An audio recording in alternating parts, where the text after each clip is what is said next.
causing it. Symptom means a sign or a signal of something else. Look it up in a good dictionary. A sign or a signal of something else. The something else is an offense. Here's how the scene goes. You're walking along one day, pretty soon you're like, and you feel like you need to puke. If Grandma would have saw that you needed to puke, she'd have said, drink a glass of water, stick your finger down your throat and puke. Something's trying to come out. Oh, Grandma, are you kidding me? They call it nausea. That's Latin for I need to puke. But we don't know that. That's a disease.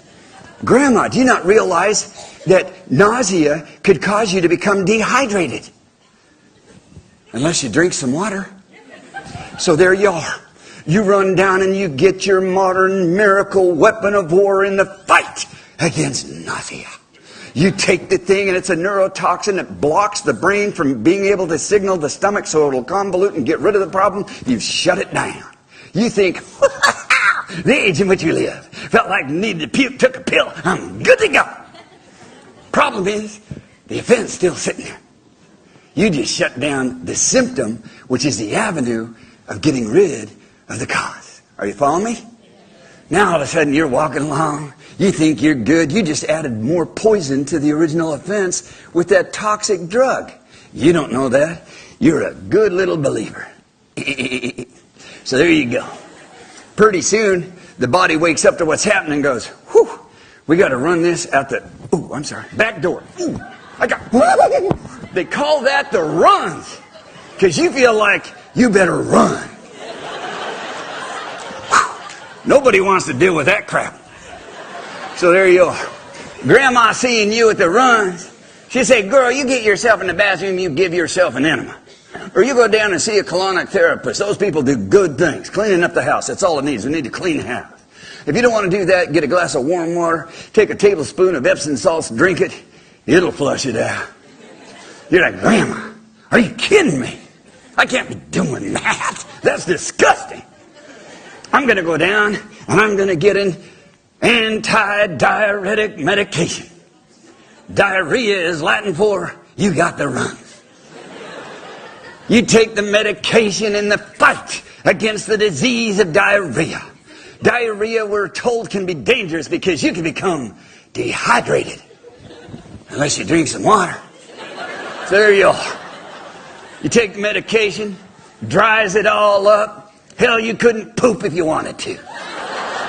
But you're happy because you took a miracle drug. 400 million did the studies just to bring that to you. So there it was. You dry it up. Pretty soon the brain gets involved, says, Bobby. Yeah, boss. I'm calling down because there's a real offense in the house now and it's getting worse. I know, boss. Bobby, I thought I told you to throw it out the front door. We tried. They shut us down.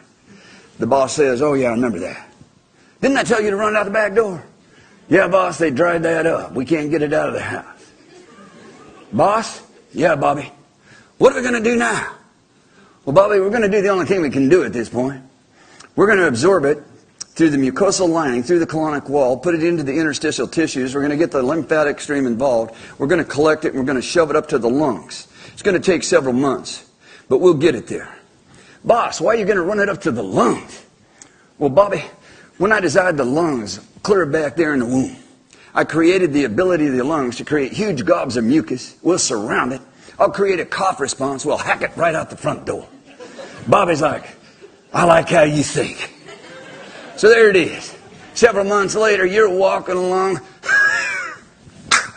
coughing. You have lung congestion. You have a cough.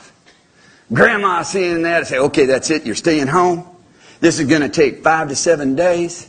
You're going to rest. You're going to drink hot water with fresh lemon juice and some raw Australian organic honey. And it'll clear it out. And it does. Oh, Grandma. God, you are so silly. You're just old. And you run down and get your new weapon of war. You get anti-lung congestion medication. You get anti-cough syrup. You even get some real sweet cherry-flavored cough lozenges that you can just suck on all day. And after a while, 5 to 7 days, seems to clear it up. Boss called them. Bobby, they shut us down again. Yes, boss, what are we going to do? I'll tell you what we're going to do, Bobby. We're going to have to try to run this whole mess out of the largest organ of elimination and getting rid of stuff that we have. What's that, boss? The skin.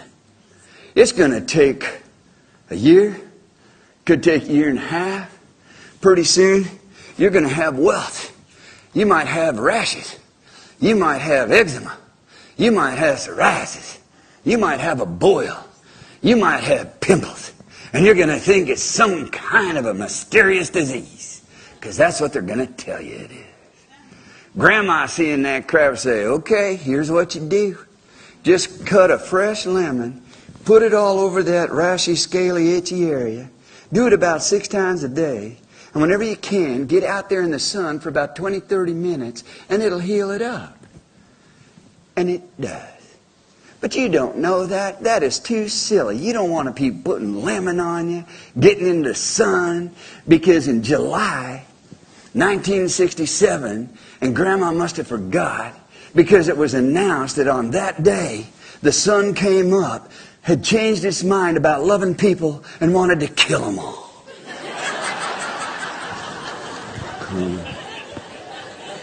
There's one.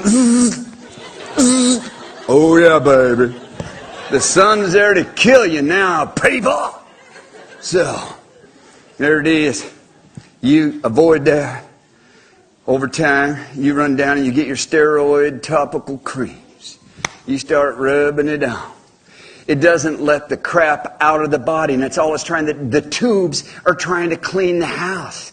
That's what they do. That's how you stay healthy and vital and alive, is venting, cleaning. You vent 24 hours a day.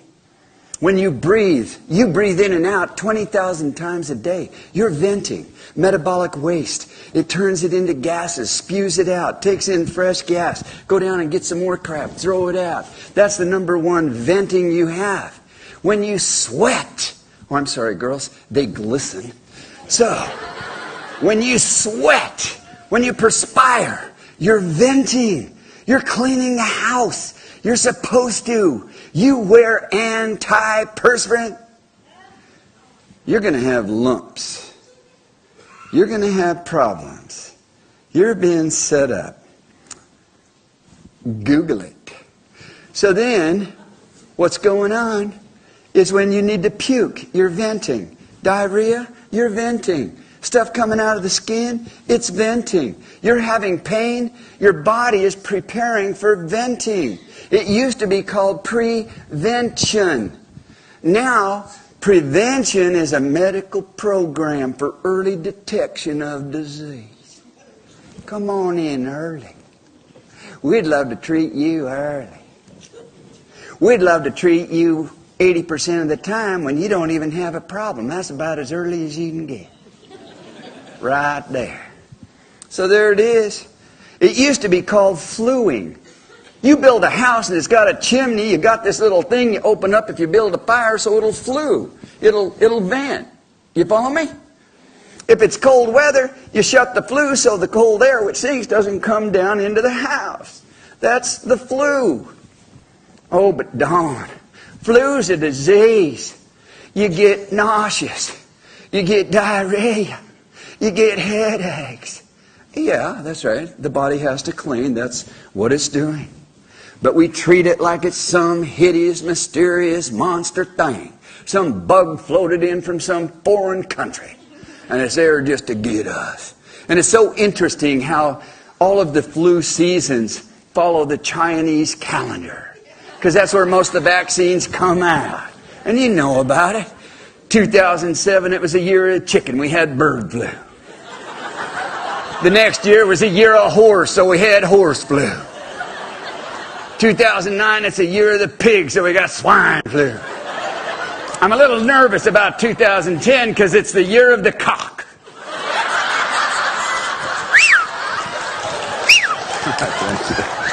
There it is.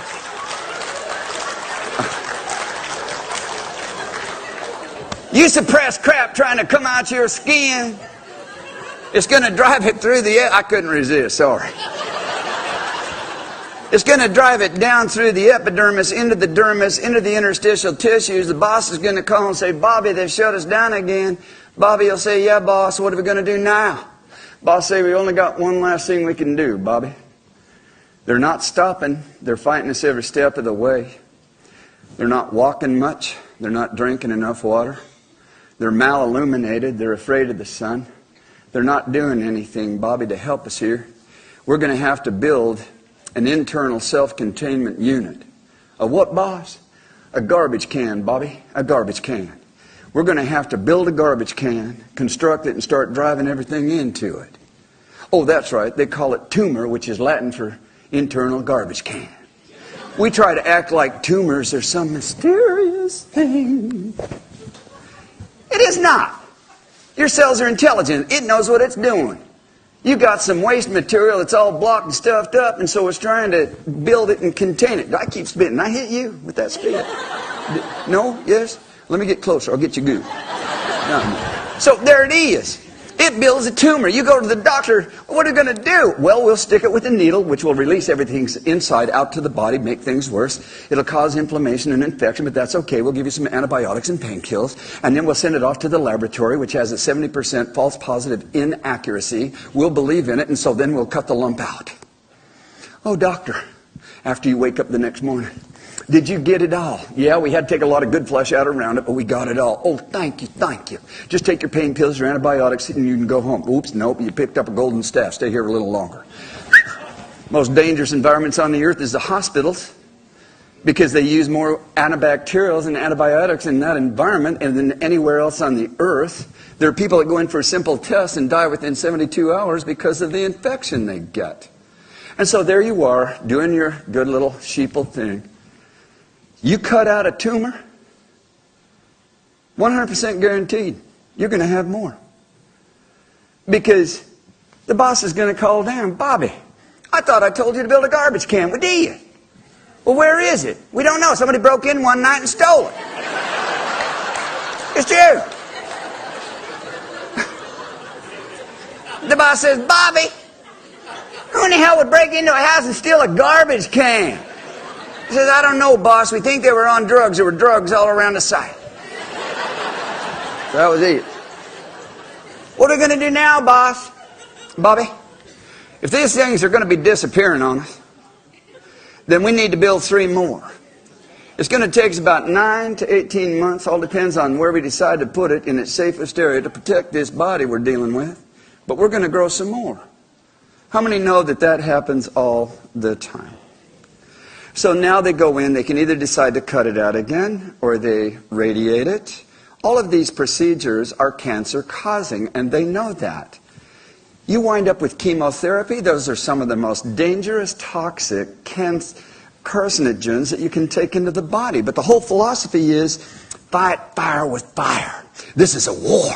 They think they're going to kick our butt. We'll kick their butt. Pretty soon they're burying you. Hey, we did all we could do. Thanks for coming in. Leave the check on the table. And it's sad. It breaks my heart. Because I've had the beautiful but heartbreaking experience of seeing the truest truth of the abilities of the human body to heal itself, to complete itself, to clear itself. But it's only when we understand principles of health in its simplest form